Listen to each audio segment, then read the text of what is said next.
نعرہ تکبیر، نعرہ رسالت، علماء اہل سنت، نعرہ تکبیر، نعرہ رسالت۔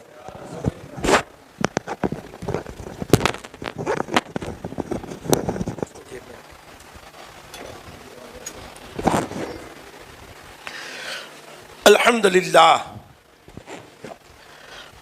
للہ رب العالمین والعاقبۃ للمتقین والصلاة والسلام علی اشرف الانبیاء والمرسلین وعلی آلہ واصحابہ اجمعین، اما بعد۔ اعوذ باللہ من الشیطان الرجیم، بسم اللہ الرحمن الرحیم۔ واما بنعمت ربک فحدث۔ صدق اللہ العظیم وبلغنا رسولہ النبی الامین الکریم ونحن علی ذلک لمن الشاہدین والشاکرین والحمد للہ رب العالمین۔ ان اللہ وملائکتہ یصلون علی النبی یا ایہا الذین آمنوا صلوا علیہ وسلموا تسلیما۔ اللہم صل علی سیدنا و مولانا محمد معدن الجود والکرم منبع العلم والحلم والحکم وآلہ وصحبہ وبارک وسلم صلاۃ و سلاما علیک یا رسول اللہ وعلی آلک واصحابک یا حبیب اللہ۔ عزیزان گرامی، السلام علیکم ورحمۃ اللہ وبرکاتہ۔ عالم اسلام کے ان تمام خوش نصیب افراد کو بہت بہت مبارک کہ اللہ تعالیٰ نے اس سال اپنے جن بندوں کو اپنے گھر اور اپنے محبوب کے در پر حاضری کی اجازت عطا کی، ادائیگی آسان ہو اور اللہ تعالیٰ اسے اپنی بارگاہ میں مقبول و منظور فرمائے۔ میرے دوستو، مسائل کے سیکھنے کا شوق بہت اچھا ہے، اچھا نہیں لائق تحسین ہے، اور آپ حضرات کے اندر جو جوش و جذبہ ہے کہ ابھی معلوم ہو جائے، ابھی معلوم ہو جائے، کاش یہ جذبہ برقرار رہے، نہ صرف حج بلکہ ہر دینی معاملے میں اسی ذوق و شوق سے آپ علماء کی بارگاہ میں رجوع ہوں۔ البتہ میں دو باتیں عرض کر دوں۔ ایک تو یہ، حج کہنے کو 3-4 دن کا سفر ہے، 3-4 دن میں حج ہوتا ہے، لیکن حج کے مسائل اتنے تفصیل طلب ہے کہ میں دعوے سے کہتا ہوں ایسی 1 مہینے تک روزانہ محفل ہو، اس کے باوجود نہ مسائل کا احاطہ ہو سکتا ہے نہ آپ کی تسلی ہو سکتی۔ میں اپنا ذاتی تجربہ عرض کروں، 1987 میں یہ فقیر جب پہلی بار حج کے لیے حاضر ہوا تو 3 سال مسلسل میں نے حج کے مسائل سیکھے۔ اس زمانے میں کوئی سکھانے والا بھی نہیں تھا، نہ یہ ویڈیو، نہ آڈیو، نہ اور کوئی تک چیز، نہ علماء سمجھانے والے۔ اس وقت تو بیچارے علماء بھی غریب فقیر الا ماشاءاللہ کوئی جاتا تھا۔ 3 سال مسائل سیکھنے کے بعد ذاتی طور پر، اور جب حج کے لیے حاضر ہوا تو 3-4 مسائل میں پھر پھنس گیا، لیکن کوشش اگر اپنی طرف سے کریں تو اللہ تعالیٰ آسانیاں بہم پہنچاتا ہے۔ الحمدللہ جو مسائل وہاں درپیش ہوئے، اللہ نے ان مسائل کو وہیں حل کر فرما دیا اور ایسے اسباب عطا فرمائے کہ جس سے الحمدللہ حج آسان ہو گیا۔ آپ لوگوں کے لیے بڑی آسانی ہے۔ آپ لوگ اس دور میں جا رہے ہیں جب میڈیا نے اتنی ترقی کر لی ہے کہ آپ کو رات کے 3 بجے اگر کوئی مسئلہ درپیش ہو، واٹس ایپ پر آپ فوراً SMS کر دیں اور 5 منٹ کے اندر آپ کا مسئلہ آسانی کے ساتھ حل ہو جائے گا۔ اس لیے بالکل بے خوف و خطر ہو کر پریشان نہ ہو، کیا ہوگا، انشاءاللہ وہی ہوگا جو منظور خدا ہوگا، آسان ہو جائے گا۔ دوسری ایک بہت اہم بات، مسائل جب آپ سن رہے ہیں تو اس میں بہت سارے ایسے مسائل آ رہے ہوں گے جو آپ کے ذہن کو پریشان کر رہے ہوں گے، ایسا کیوں، یہ کیوں، وہ کیوں۔ تو یاد رکھو، بہتر ہے دل کے پاس رہے پاسبان عقل، لیکن کبھی کبھی اسے تنہا بھی چھوڑ دے۔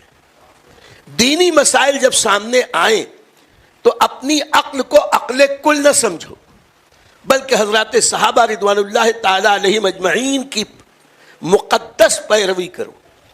حضرات صحابہ کے بارے میں قرآن میں اعلان ہوا سمعنا و اطعنا۔ صحابہ کرام کی شان یہ تھی کہ وہ اپنے عقلی گھوڑے نہیں دوڑاتے تھے، بلکہ جو اللہ رسول کی طرف سے حکم ملا بغیر کسی دغدغے کے سنتے تھے اور اطاعت کرتے تھے، مان لیتے تھے۔ آج بہت سارے مسائل ایسے آ رہے ہیں، مثلا نبی اخیر میں جو طواف فرض اور طواف افاضہ کے بارے میں کہ وہ معذور خاتون جو کسی وجہ سے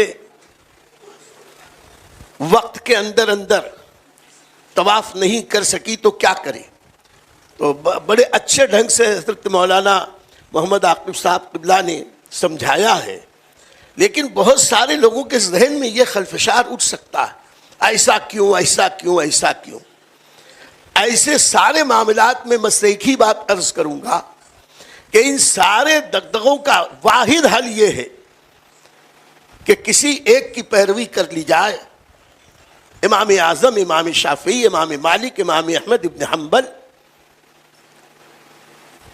اور دیگر یعنی خلفائے ائمہ مجتہدین کی پیروی ہی میں سلامتی ہے۔ اور ہمارے علماء جن پر ہم اعتماد کرتے ہیں، جیسے حضرت مولانا رفیق احمد صاحب قبلہ سعدی، فقہ شافعی پر جن کی بہت گہری نظر ہے، آپ تھوڑے تھوڑے چھوٹے چھوٹے معاملات میں دنیا کے دوسرے لوگوں پر اتنا بھروسہ کرتے ہیں، تو دین کے معاملات میں علماء پہ بھروسہ کر کے تو دیکھیں، اس میں اپنی عقلی گھوڑے نہ دوڑائیں۔ میں صرف ایک معمولی سی بات عرض کروں کہ آپ سوچ سکتے ہیں کہ طواف افاضہ جیسے اہم فرض کے لیے ایک خاتون کو بھائی 5 منٹ رک جاؤ، 5 منٹ رک جاؤ، اتنی اہم فرض کے لیے ایک خاتون کو ناپاکی کی حالت میں حرم میں بھیج رہا ہے، عقل نہیں کام کرتی۔ لیکن سنو، امام اعظم ابو حنیفہ کے نزدیک جب تک طواف فرض ادا نہیں ہوتا اس وقت تک میاں بیوی کو قربت کی اجازت نہیں، بھلے زندگی بھر ہو جائے۔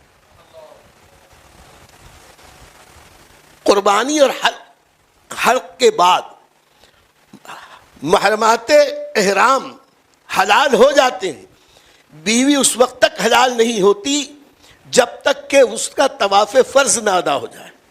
یہ ایک ایسی مجبوری ہے کہ اس مجبوری کے دفعیے کے لیے یہ حکم دیا گیا کہ معذور ترین خاتون، ریئر کبھی کبھی کسی کو ایسا ہوتا ہوگا، لیکن مسائل بیان کر دیے جاتے ہیں، تو ایسی صورت میں اس کو اس بڑی مصیبت سے بچانے کے لیے شریعت نے یہ راستہ دیا کہ مجبوراً یہ خاتون ایسا طواف کر لے، لیکن چونکہ اس سے خطا ہوئی ہے مجبوری ہی کے تحت سے ہی، لیکن اس کے بدلے میں ایک اونٹ کی قربانی کر کے وہ اللہ رب العزت کی بارگاہ میں توبہ اور استغفار کر لے۔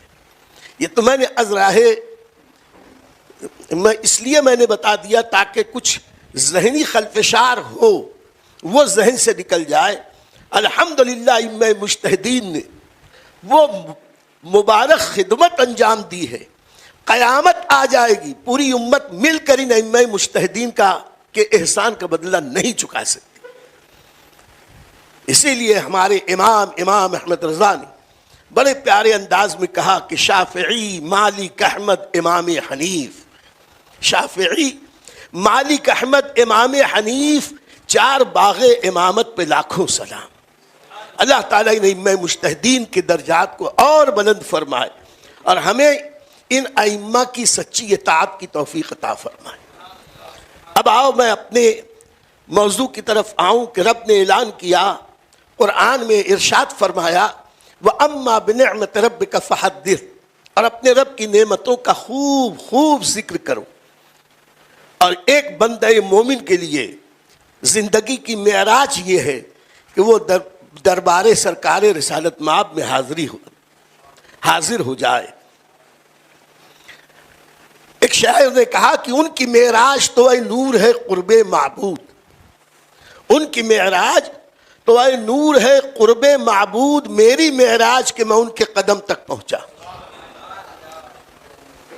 امیر مینائی نے کہا زہ نصیب مدینہ قیام ہو جائے, زہ نصیب مدینہ قیام ہو جائے, در رسول پہ اپنا سلام ہو جائے.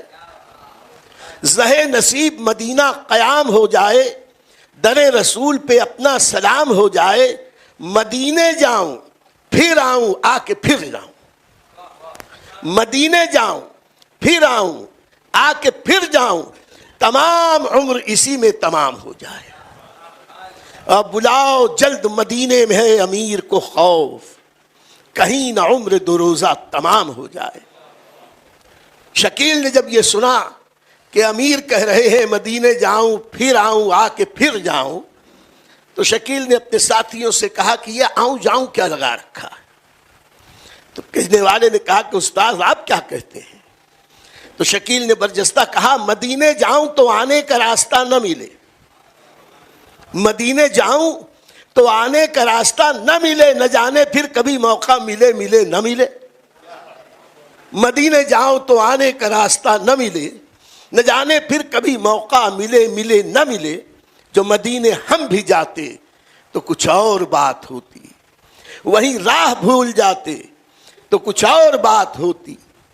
یہ ہوا کے مست جھونکے جو ارم سے آ رہے ہیں, یہی طیبہ ہو کے آتے تو کچھ اور بات ہوتی. میرے دوستو, اللہ کا شکر ہے کہ جن خوش نصیب حضرات کو اللہ نے اس بار اجازت دی در رسول کی حاضری, تو یہ بارگاہ رسالت کی حاضری بہت عظیم نعمتوں میں سے ایک نعمت ہے. یہاں تک کہ خود نبی کریم صلی اللہ علیہ وسلم سے منقول کے آقا فرماتے ہیں جس نے حج کیا اور میری زیارت نہ کی اس نے مجھ سے دشمنی کی.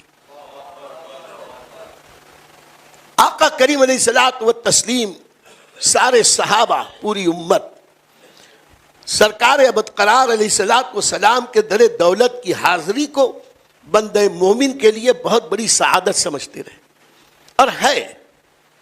یاد کرو فلسطین کا وہ سفر فاروق اعظم رضی اللہ تعالیٰ, حضرت کعب احبار سے جب ملاقات ہوئی حضرت فاروق اعظم رضی اللہ تعالیٰ عنہ کی, یہ تابعی ہیں, یہودیوں کے بہت بڑے عالم تھے, مسلمان ہوئے. جب فاروق اعظم رضی اللہ تعالیٰ عنہ واپس ہونے لگے تو حضرت کعب احبار سے کہتے ہیں کہ اے کعب, کیا تم نبی کی زیارت کو نہ چلو گے؟ کیا تم قبر رسول پہ حاضری کے لیے نہ چلو گے؟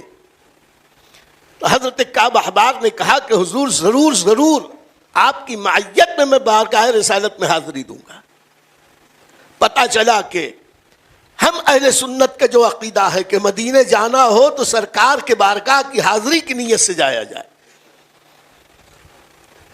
اور حضرت سیدنا ابو ایوب انصاری رضی اللہ تعالیٰ ایک بار سرکار ابدقرار علیہ الصلوۃ والسلام کی قبر منور سے لپٹے ہوئے تھے. ہمیں اجازت نہیں کہ ہم گنہگار وجود رکھتے, وہ تو میزبان رسول تھے, بارگاہ رسالت میں مقبول تھے, ان کا عشق کامل تھا, ان کی ذات پر ہم اپنے آپ کو نہیں پیش کر سکتے. وہ قبر رسول انور صلی اللہ علیہ وسلم پر سے لپٹے ہوئے تھے.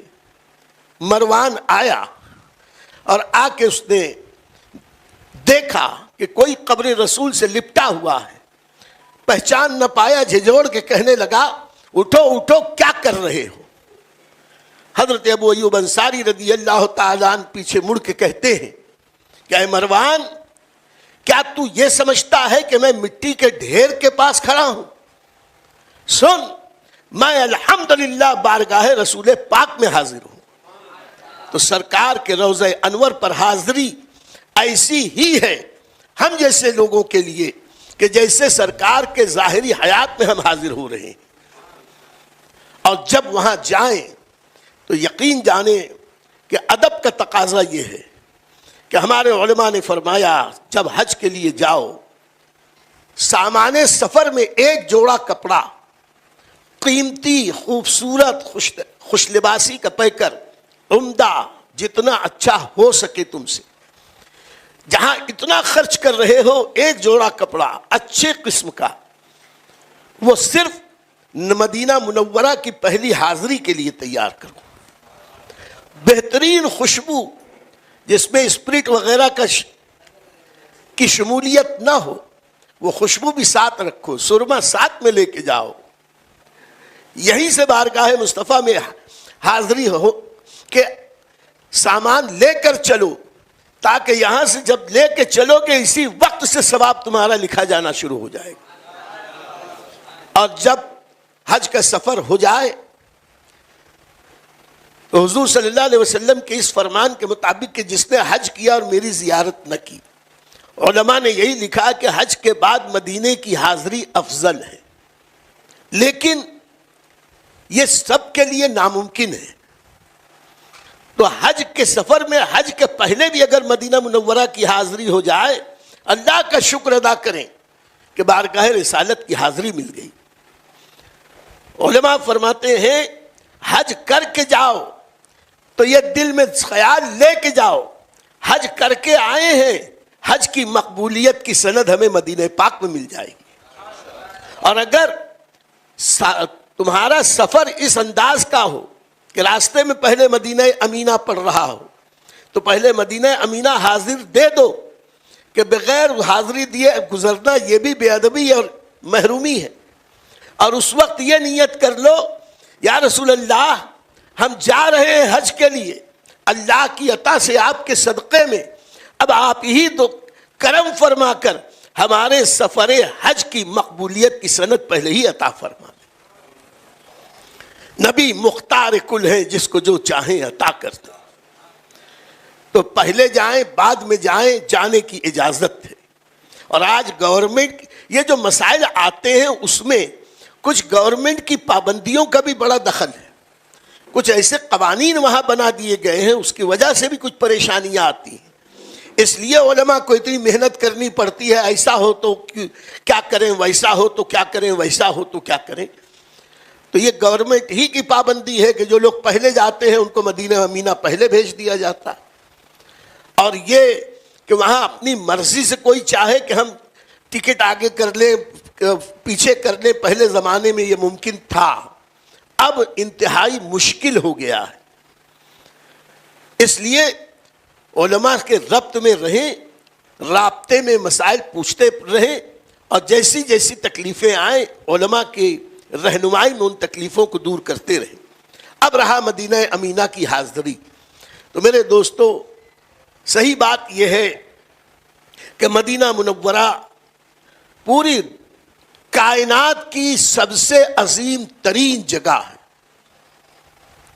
اللہ نے جتنی مخلوقات پیدا کی، جتنی جگہیں، جتنے مقامات کو رب نے پیدا فرمایا، ان میں افضل ترین جگہ اگر کوئی ہے تو وہ مقام ہے جہاں سرکار صلی اللہ علیہ وسلم کا روضہ منور ہے۔ عام طور پر کچھ لوگ اس پہ اختلاف کرتے ہیں، کہتے ہیں مکہ افضل ہے، کچھ علماء فرماتے ہیں مدینہ افضل ہے۔ اپنے اپنے ذوق اور اپنے اپنے عشق کی بات ہے۔ جو مکے کو افضل کہتے ہیں، ہم یہ نہیں کہتے کہ وہ غلط کہہ رہے ہیں، جو مدینے کو افضل کہتے ہیں ہم ان کے بارے میں بھی نہیں کہتے کہ وہ غلط کہہ رہے ہیں، دلیلیں یہ بھی دے رہے ہیں، دلیلیں وہ بھی دے رہے ہیں۔ مکے کی افضلیت کے بارے میں ایک روایت یہ بیان کی جاتی ہے کہ نبی کریم صلی اللہ علیہ وسلم جب ہجرت کی شب مکۃ المکرمہ سے رخصت ہونے لگے تو مقام حضورہ پر کھڑے ہو کر خانہ کعبہ کو دیکھتے ہوئے کہا تھا، اے کعبہ تو مجھے بڑا پیارا ہے، تو مجھے دنیا جہان سے پیارا ہے، اگر یہاں کے لوگ مجھے یہاں سے نہ نکالتے تو میں ہرگز تجھے چھوڑ کے نہ جاتا۔ تو کہنے کو لوگ یہ کہتے، دیکھو سرکار صلی اللہ علیہ وسلم نے خود فرمایا مجھے روئے زمین پر تو سب سے زیادہ پیارا ہے، اس لیے مکہ افضل ہے۔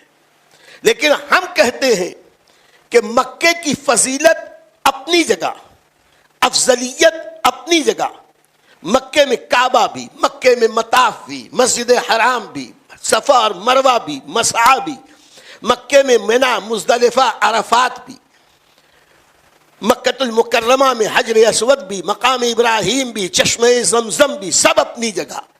لیکن جب اللہ نے مکۃ المکرمہ کا ذکر کیا قرآن میں تو فرمایا لا اقسم بہذا البلد وانت حل بہذا البلد، قسم ہے اس شہر مکہ کی کہ اے محبوب تم اس میں چلتے پھرتے ہو۔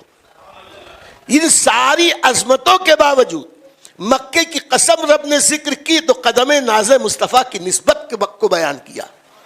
تو میرے آقا جب تک مکے میں تھے مکہ افضل تھا، میرے آقا مدینہ تشریف لے گئے تو مدینہ افضل ہو گیا۔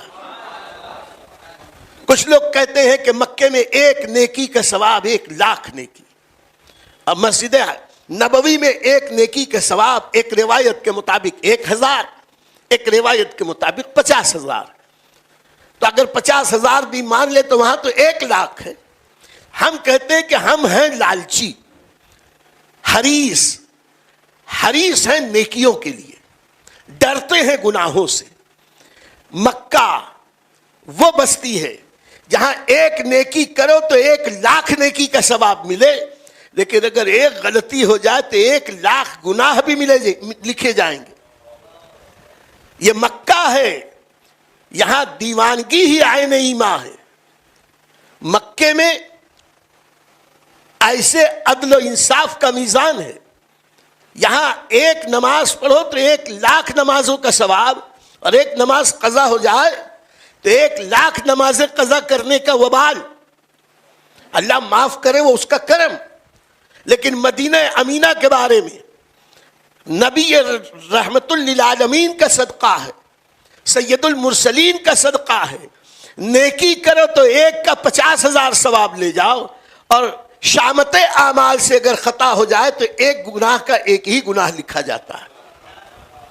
ہم کہتے ہیں کہ اب بتاؤ کہ اگر صرف نیکیوں کی تعداد کی بنیاد پہ تم یہ کہہ رہے ہو تو یہاں تو خطرات زیادہ ہیں، مدینہ امینہ میں خطرات کم ہیں۔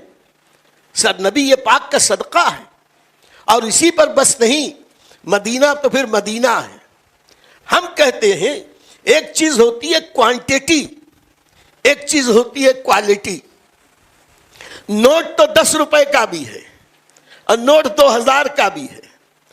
10 روپے کے 100 نوٹ آپ رکھ دیں اور 2,000 کے 2 نوٹ، 1 نوٹ آپ رکھ دیں، تو بتاؤ یہ زیادہ نوٹ ہو کے بھی کم قدر کے ہیں کہ نہیں؟ اور وہ کم تعداد میں ہو کے بھی بڑی نوٹ، اس کی کوالٹی عمدہ ہے، قیمت عمدہ ہے۔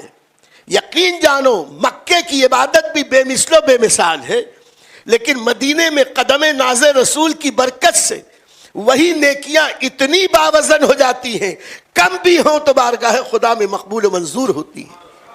وہ قدم ناز مصطفیٰ کہ جو قدم جس زمین پہ لگ گئے، اللہ نے اس زمین کی قسم ذکر کی، اور مدینہ امینہ میں سرکار تشریف لائے تو بخار والی، وبا والی زمین، میرے آقا نے فرمایا مدینے کی مٹی میں شفا ہے، مدینے کے گرد و غبار میں شفا ہے۔ وہ مدینہ، کبھی بھی مدینہ منورہ میں بے چینی، بے قراری کا اظہار نہ کرو، ارے بہت ایسا، ارے بہت ویسا۔ آقا کریم نے فرمایا جو مدینے کی سختی پر صبر کرے گا اسے میرے طرف سے جنت کی بشارت۔ ایک سفر میں سرکار تشریف لا رہے تھے، گرد باد اٹھا، گرد و غبار کی وجہ سے بعض نفیس طبیعت کے حضرات نے اپنے عمامے کے شملے اپنے چہرے پہ ڈھاٹے کی طرح باندھ لیے تاکہ گرد و غبار سانس کے ذریعے اوپر نہ جائے۔ نبی کریم صلی اللہ علیہ وسلم نے سخت لہجے میں تحدید فرمائی، کہا کہ سارے کپڑے ہٹاؤ اور سنو، مدینے کے گرد و غبار میں بھی شفا ہے۔ دنیا کی اور مٹیاں بیمار کرتی ہوں گی، لیکن مدینے کے گرد و غبار کو سمجھنا ہے تو بریلی کے تاجدار سے پوچھو۔ اعلی حضرت عظیم البرکت کے بھائی حضرت علامہ حسن رضا حسن فرماتے ہیں، نہ ہو آرام جس بیمار کو سارے زمانے سے، نہ ہو آرام جس بیمار کو سارے زمانے سے، اٹھا لے جائے تھوڑی خاک ان کے آستانے سے۔ تو سرکار صلی اللہ علیہ وسلم کے وجہ سے مدینہ امینہ کو وہ مقام ملا کہ بعض لوگوں نے یہ کہا کہ مکہ افضل ہے، دلیلیں بھی دی، لیکن اہل محبت میں سے بعض نے کہا مدینہ افضل ہے، اور اس کے تعلق سے اہل مدینہ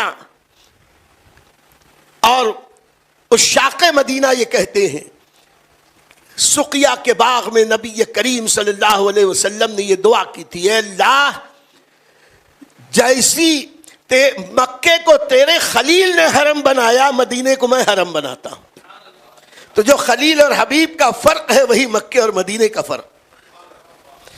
تیرے خلیل ابراہیم جلیل علیہ السلام نے مکے کو حرم بنایا، مدینے کو میں حرم بناتا ہوں۔ اے اللہ جیسی مکے کی محبت ہمارے دلوں میں ہے ویسی ہی مدینے کی محبت ہمارے دلوں میں پیدا فرما دے، بلکہ اس سے دگنی محبت پیدا فرما دے۔ پھر فرمایا اے اللہ تو ہمارے لیے ہمارے مد میں ہمارے سا میں برکت نازل فرما۔ اے اللہ جیسی برکت تو نے مکے میں نازل کی ویسی ہی برکت مدینے میں نازل فرما، بلکہ اس سے دگنی برکت نازل فرما۔ ہم کہتے ہیں یقیناً مکہ بھی ہمارے لیے آنکھ ہے، مدینہ بھی ہمارے لیے روحانیت کی آنکھ ہے، یہ دونوں ہمارے لیے عظیم ہیں، بزرگ ہیں، برتر ہیں۔ لیکن اس معاملے میں حضرت امام قاضی ایاز مالکی علیہ رحمت والرضوان نے بہت پیاری باتیں ارشاد فرمائی، اور وہ بھی وہ خود کیا ارشاد فرماتے، انہوں نے حضرت سیدنا امیر المومنین فاروق اعظم رضی اللہ تعالی عنہ کے عقیدے کو اپنے الفاظ میں بیان کیا۔ فاروق اعظم رضی اللہ تعالی عنہ کے زمانے میں کسی صاحب سے حضرت فاروق اعظم کی گفتگو ہو رہی تھی اسی بات پر کہ مکہ افضل ہے کہ مدینہ افضل۔ وہاں پر حضرت فاروق اعظم رضی اللہ تعالی عنہ نے ارشاد فرمایا تم کیا کہتے ہو بتاؤ، مکہ افضل ہے کہ مدینہ افضل؟ وہ صاحب کہنے لگے کعبۃ اللہ افضل ہے۔ تو فاروق اعظم ارشاد فرماتے ہیں میں کعبے کو نہیں پوچھ رہا، میں یہ پوچھ رہا ہوں کہ مکہ افضل ہے کہ مدینہ افضل ہے۔ جب کئی بار یہ بات ہوئی اس کے بعد حضرت فاروق اعظم نے کہا کہ مدینہ افضل ہے۔ اور کئی صحابہ ہیں، حضرت عبداللہ ابن عمر ہیں اور دیگر صحابہ سے یہ مروی کہ وہ مدینے سے بڑی محبت کرتے تھے، اور محبت ہی کی ایک دلیل یہ بھی ہے کہ ہجرت کر کے جتنے صحابہ مکے سے مدینے گئے فتح مکہ کے بعد سوائے ایک صحابی کے، وہ بھی حضور کی اجازت سے، کوئی مہاجر صحابی مدینے سے واپس مکے نہیں گیا، سب کے سب مدینہ امینہ میں رہے، اور خود سرکار صلی اللہ علیہ وسلم بھی وہیں جلوہ فرما ہے۔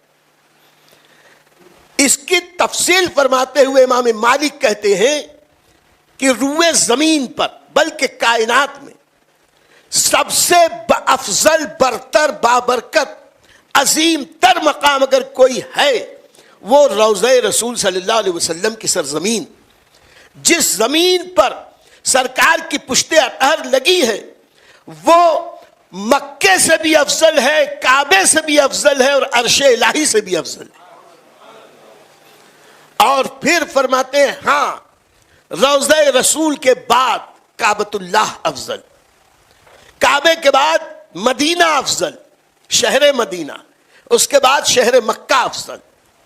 تو اب افضلیت کے بارے میں اختلاف جب ہوا تو بریلی کے تاجدار امام احمد رضا پکار اٹھے کہ طیبہ نہ صحیح افضل، مکہ ہی بڑا زاہد، طیبہ نہ صحیح افضل، مکہ ہی بڑا زاہد۔ ہم عشق کے بندے ہیں کیوں بات بڑھائی ہے، ہم عشق کے بندے ہیں کیوں بات بڑھائی ہے؟ بہرکیف کہنے کو تو اس موضوع پہ بہت کچھ کہا جا سکتا ہے۔ ایک بات اور یاد آ گئی، کچھ لوگ کہتے ہیں مکے میں کعبہ ہے، مکے میں حجر اسود ہے، مکے میں مطاف ہے، مکے میں جبل نور ہے، مکے میں جبل ثور ہے، مکے میں غار ثور ہے، اس لیے وہ افضل ہے۔ تو یہ فقیر عزیزی عرض کرتا ہے مکے میں کعبہ ہے، مدینے میں روضہ رسول اللہ ہے، مکے میں حجر اسود جنتی پتھر ہے، مکے میں مقام ابراہیم جنتی یاقوت ہے، یقیناً جنتی یاقوت ہے، یہاں پر حجر اسود اور مقام ابراہیم اتنے بڑے بڑے پتھر یہ جنتی ہیں، اور احد میں میرے آقا ارشاد فرماتے ہیں کہ جبل احد جنت کے پہاڑوں میں سے ایک پہاڑ ہے. تو یہاں تو دو چھوٹے چھوٹے پتھر ہیں، مدینے میں تو پورا پہاڑ ہے. اگر مکے میں جا کر جنت ملتی ہے تو مدینے میں تو جیتے جی کی جنت ہے. جنت بھی وہیں، مالک جنت بھی وہیں ہے. مدینے میں تو میرے آقا نے فرمایا میرے گھر اور منبر کے درمیان کی جگہ جنت کے باغوں میں سے ایک باغ ہے. اور ایک دوسری روایت میں حضرت سعد بن ابی وقاص رضی اللہ تعالیٰ عنہ کی روایت کہ سرکار کا ایک فرمانے والا شان یہ بھی، میرے مکان اور مناخہ کے درمیان، مصلی کے درمیان کی جگہ جنت ہے. تو یہ 500 میٹر سے زیادہ کا حصہ یہ جنت ہے. اور جنت ہو نہ ہو مالک جنت وہی ہے، اس سے بڑھ کر ہمیں اور کیا چاہیے. اور اگر کہتے ہو کہ یہاں پر تو حج ملتا ہے، حج کا ثواب ملتا ہے، یقیناً وہاں حج کا ثواب ملتا ہے، لیکن حج کی مقبولیت کی سند مدینے کی حاضری میں ملتی ہے.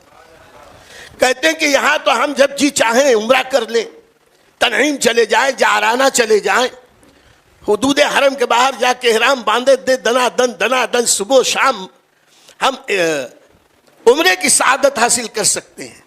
ہم کہتے ہیں رحمت للعالمین کا صدقہ دیکھو، مدینے میں بھی عمرہ ملتا ہے. آقا کریم کی حدیث پاک ہے، مولا کریم فرماتے ہیں کہ جو شخص اپنے گھر سے وضو کر کے چلے، مسجد قباء میں جا کے 2 رکعت نماز ادا کرے، اللہ تعالیٰ اسے ایک عمرہ مقبول کا ثواب عطا فرماتا. اور صحابہ کرام کا یہ عقیدہ تھا. اکثر صحابہ ہفتے میں کم از کم 1 روز مسجد قباء خاص اس نیت سے جاتے تھے، 2 رکعت نماز ادا کر کے واپس آتے. سرکار صلی اللہ علیہ وسلم پیدل تشریف لے جاتے، پیدل تشریف لاتے تھے. تو یہ صحابہ میں سے بعض وہ تھے کہ سواری پہ قدرت کے باوجود یہ پیدل حاضر ہوتے تھے. حضرت سیدنا فاروق اعظم رضی اللہ تعالیٰ عنہ فرماتے ہیں اگر قباء صنعاء میں ہوتی تو میں ہر ہفتے صنعاء یعنی یمن جا کے اس میں 2 رکعت نماز ادا کرتا.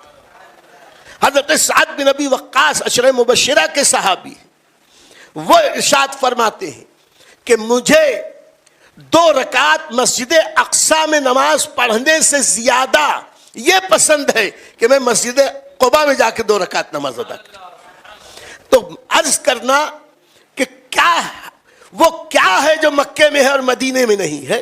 وہاں کہو کہ وہاں پہ 2 بہت عظیم پہاڑ ہیں، ایک جبل نور ہے، ایک جبل سور ہے. ہم کہتے ہیں مدینے میں بھی تو ایک جبل احد ہے اور ایک جبل سور ہے. مدینے میں بھی ایک پہاڑ کا نام سور ہے. آقا نے فرمایا عیر سے سور تک میرا حرم ہے. یہ سور کا پہاڑ جو دیکھنا ہو تو جبل احد کے پیچھے غابہ کی طرف جاؤ، وہاں پر ایک پہاڑ ہے، اس کے اوپر نشانی لگی ہوئی ہے حدود حرم کی، وہ جبل سور ہے. اگر مکے میں 2 غار ہیں تو مدینے میں بھی 2 غار ہیں. آپ پوچھے کہاں؟ ایک احد کا غار ہے، ایک غار سجدہ ہے، یہ جبل سلا پہ موجود ہے. پیر کیف کہنے کا مقصد یہ، مانو تو سب کچھ ہے، صحیح بات تو یہ ہے کہ طیبہ نہ صحیح افضل، مکہ ہی بڑا زاہد، ہم عشق کے بندے ہیں کیوں بات بڑھائی ہے. رہا مدینہ امینہ میں حاضری تو پورے ذوق و شوق کے ساتھ عالم وارفتگی میں، عالم سرخوشی میں مدینہ شریف کی حاضری کا سفر کرو. راستے میں کثرت سے درود پاک پڑھتے رہو. اگر کوئی اچھا نعت خواں ملے، خود پڑھ سکتے ہو تو نعت بھی پڑھو، پڑھاؤ، سنو، سناؤ کہ عشق رسول بڑھتا. درود پاک کی کثرت کرتے رہو، اپنے گناہوں کو یاد کر کے روتے رہو. اور جب مدینہ امینہ پہنچے تو اپنے ہوٹل پر پہنچ کر، قیام گاہ پہ پہنچ کر جتنی جلد ممکن ہو، پہلے تو روضہ رسول صلی اللہ علیہ وسلم مسجد نبوی شریف عشاء کے کچھ دیر کے بعد بند ہو جاتی تھی. اب تو سرکار کا کرم ہے، 24 گھنٹے سرکار کا در واہ ہے. 24 گھنٹے میں جب جاؤ سرکار کا در دولت کھلا ہوا ہے. بہر کیف دن ہو کہ رات جتنی جلد ممکن ہو غسل کر لو. اس غسل سے ہونے والا کچھ نہیں. غسل یہ تو ایک ظاہری علامت ہے طہارت و نفاست و پاکیزگی کی. غسل کر لو, پاک صاف کپڑے پہن لو, اچھے نئے کپڑے ہوں اور عمدہ بہترین خوشبو لگا لو, سرما پہن لو. اس لیے نہیں کہ ہم کچھ ہیں, بلکہ اس لیے کہ یا رسول اللہ کھاتے ہیں تیرے در کا, پیتے ہیں تیرے در کا, پانی ہے تیرا پانی, دانا ہے تیرا دانا. ہمیں یہ جو کچھ ملا ہے یا رسول اللہ آپ کے صدقے ملا. آپ ملاحظہ فرما لیں کہ آپ ہی کا صدقہ ہے جو ہمارے تن بدن پر ظاہر ہو رہا ہے. غنی کریم کی عنایت ہمارے بدن سے ظاہر ہونی چاہیے. اس نیت سے اچھے کپڑے پہن کر اپنے سر خمیدہ کر کے آہستہ آہستہ سرکار کے در دولت پر حاضری دو. پہلے تو بہت آسان تھا, اب بھی موقع تو ملتا ہے. کوشش یہ کریں کہ جب پہلی بار سرکار کے در دولت پہ حاضری دینی ہو تو پہلے مسجد شریف میں جائیں, تحیت المسجد نماز نفل ادا کریں, یا اور بھی نوافل پڑھ لیں, فرض نہ پڑھی ہو وہ بھی پڑھ لیں. نماز کی ادائیگی کے بعد ہاتھ باندھ کر سر جھکا کر آہستہ آہستہ باب السلام کی طرف چلیں. جب باب السلام آئے دروازے کے باہر کھڑے ہو جائیں, اپنے گناہوں کو یاد کریں, اپنی خطاؤں کو, اپنی نافرمانیوں کو یاد کریں, توبہ اور استغفار کریں, اور سرکار صلی اللہ علیہ وسلم سے اذن حاضری مانگیں.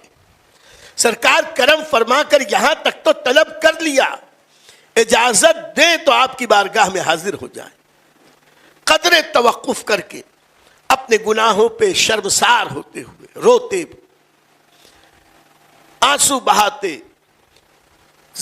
آنسوؤں کی زبان میں یہی کہتے ہوئے کہ مجرم بلائے آئے ہیں, جاؤک ہے گواہ.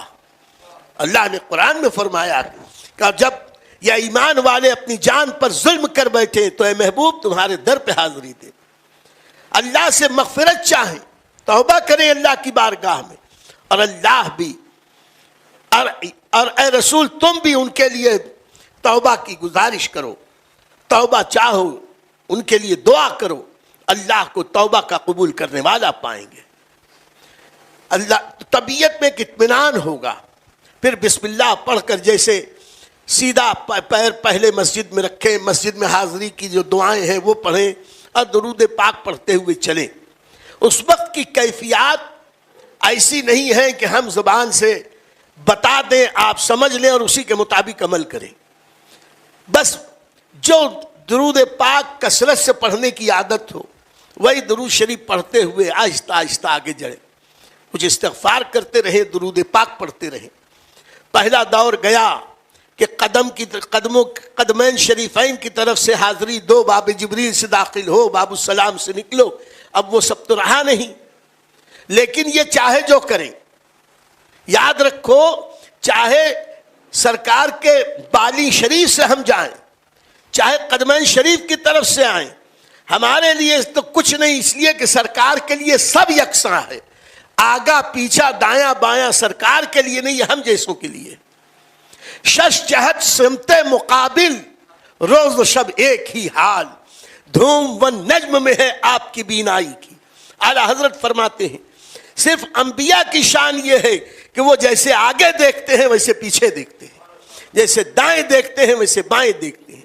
ان کے لیے سمت, ہر سمت ایسی ہے جیسے مقابل میں دیکھ رہے ہیں.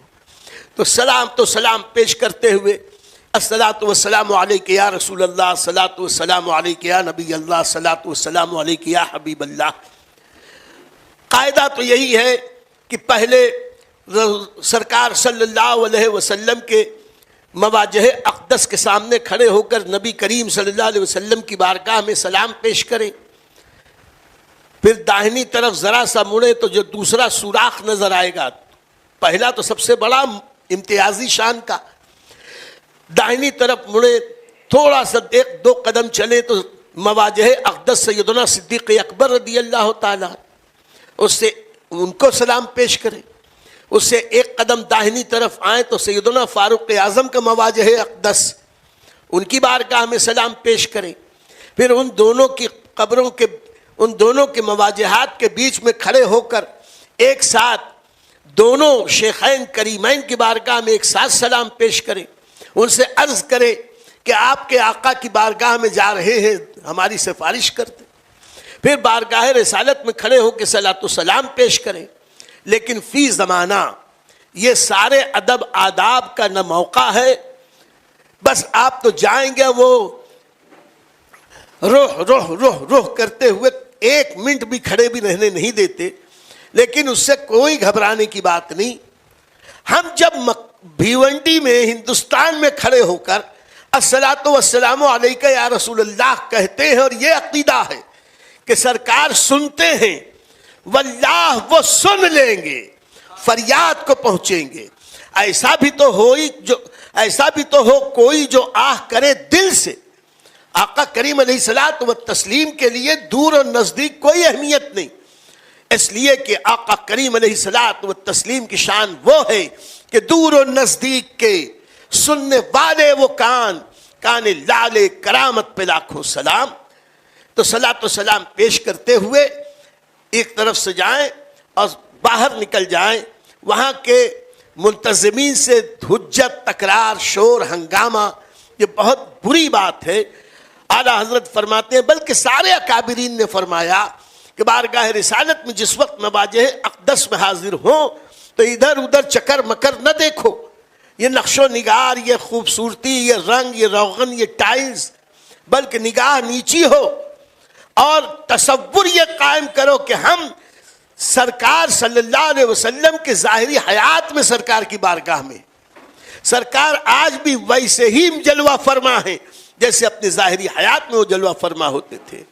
تو زندہ ہے واللہ، تو زندہ ہے واللہ میرے چشم عالم سے پھر جانے والے. تو جتنی دیر صلاۃ و سلام پیش کرنے مل جائے سرکار کا کرم. کبھی درمیان میں، کبھی دن میں، رات میں بار بار آتے جاتے رہیں تو ایسے مواقع مل جاتے ہیں کہ چند منٹ کھڑے رہنے مل جاتا. ایک عمل صرف بتا دیتا ہوں کہ ایک بار کم سے کم ایسا ضرور کریں کہ ایک بار آیت درود پڑھیں. ان اللہ وملائکتہ یصلون علی النبی یا ایھا الذین آمنوا صلوا علیہ وسلموا تسلیما. صلی اللہ علی النبی الامی وآلہ صلی اللہ علیہ وسلم صلاۃ و سلام علیک یا رسول اللہ. اور یہ آیت درود ایک بار پڑھنے کے بعد 70 بار اس صیغے سے سلام پڑھیں، الصلاۃ والسلام علیک یا نبی اللہ، الصلاۃ والسلام علیک یا نبی اللہ، الصلاۃ والسلام علیک یا نبی اللہ. صرف نبی اللہ کے صیغے سے 70 بار درود شریف بھیجے.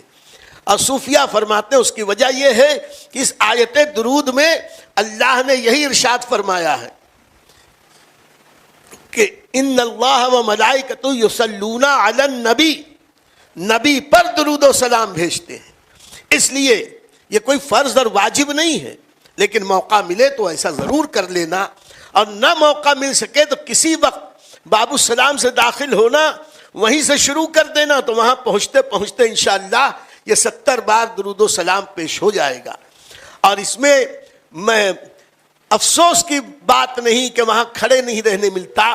ارے تو وہاں ایک لمحہ سانس لینے مل گئی، یہی بہت بڑی نعمت ہے. ادب گاہست زیر آسماں از عرش نازک تر، نفس گم کر دمی آیت جنید و بایزید اینجا. وہ مقام بلند ہے تو ان کا کرم ہے، بلاتے ہیں. اور ہم دور سے کہیں سے بھی سلام پیش کریں یقیناً سرکار صلی اللہ علیہ وسلم سماعت فرماتے ہیں. اور پھر حضور صلی اللہ علیہ وسلم کی بارگاہ میں جو بھی عرض کرنا ہو عرض کریں، دور ہی سے کہہ دیں.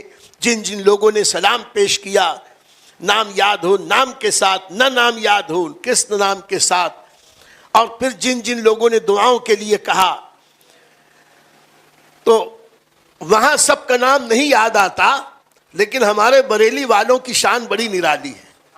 ایک شعر بریلی والا سن لو رضا اسکول کا کہ جن جن دعاؤں کے لیے احباب نے کہا، جن جن دعاؤں کے لیے احباب نے کہا پیش خبیر کیا اسے حاجت خبر کی ہے، بس سرکار سے عرض کرتے ہیں حضور جن جن لوگوں نے کہا یا ہمارے جتنے متعلقین ہیں، بس سرکار سب پہ نظر کرم فرما دے۔ تو کہنے کا مقصد یہ وہاں کچھ سکھا کے بھیجنے سے زیادہ دلی کیفیات کا اثر ہے، ٹوٹے ہوئے دل ہی خاص ان کی کمائی ہے۔ مبارک ہو، سلامت ہو کہ اس در کی حاضری مقدر ہوئی ہے، اللہ وہ حاضری آخری حاضری نہ فرمائے، ہم سب کو سرکار بار بار اپنے در دولت پر حاضری کی اجازت عطا فرمائے۔ وآخر دعوانا ان الحمدللہ رب العالمین۔